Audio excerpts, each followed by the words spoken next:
اس کے بعد دیکھیے رات کو کتوں کے بھونکنے کے وقت کی دعا.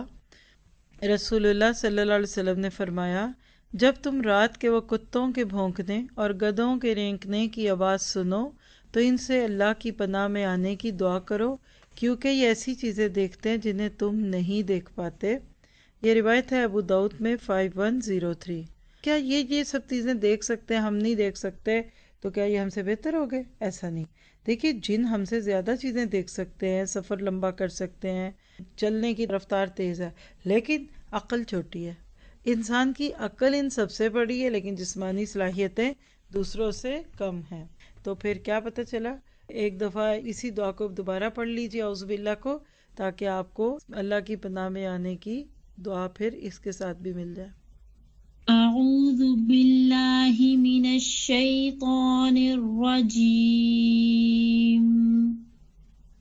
اعوذ باللہ من الشیطان الرجیم.